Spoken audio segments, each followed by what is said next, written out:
Hi there, I am Becky Amble, and I want to share with you some ideas from my clear process for writing prompts.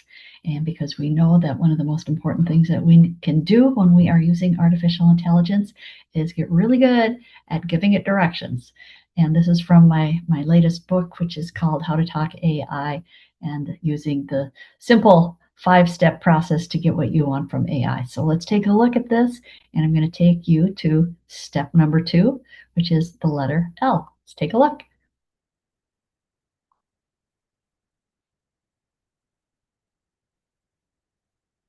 Alrighty, back to our first premise here. Let me go to that.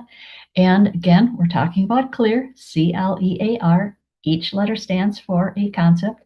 5 steps to come up with a good prompt, good directions to getting your artificial intelligence assistant to give you a better idea or better output. So let's skip down here a little bit. Last time we talked about the C. Today we want to talk about lens and language for letter L. So the first thing you can see here on the left, the first concept is to define your audience. So be thinking very clearly, who are you going to direct your output to? If you're making a presentation, if you're writing something, if it's something that you're putting together, who is it intended for? Be really, really clear. Is it for executives? Is it for a board meeting? Is it for engineers? Is it for target customers?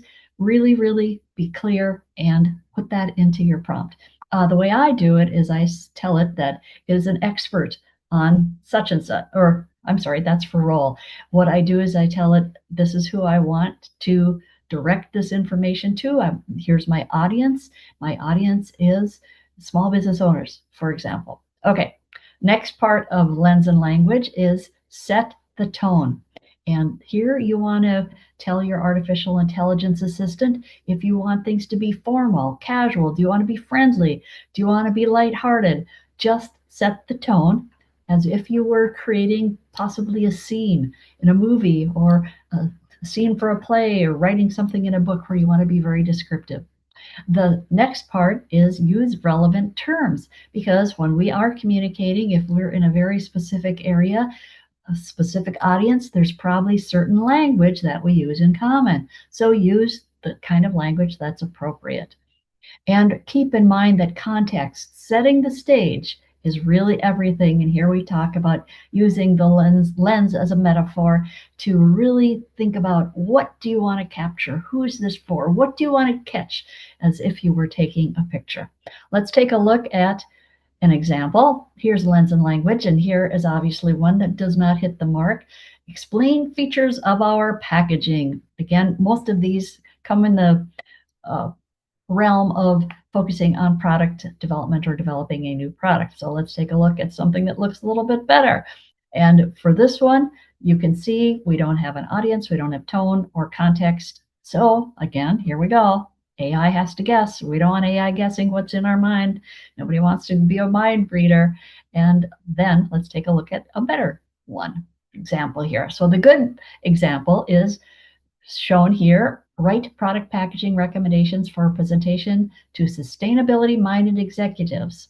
Obviously, we identify the audience, and then the tone, professional and concise. Use industry terms like biodegradable polymers and supply chain efficiency, because that's what they want to know about. So we have built that in and used the appropriate language. So here, what have we got? Audience and context and terminology to guide the output. So again, that's what we want to do with lens and language. And let me know if you get a chance. Whoops, gonna go back to this. Okay, well, somehow we're gonna get back to our screen. Hi there. And yeah, it's the new computer trying to figure out what I'm doing. And let me know if you start tweaking your prompts and incorporating the L for lens and language. And hopefully you have been using the C, which we learned was for clarity and specificity. We'll see you next time. Thanks a lot, and we'll see you again.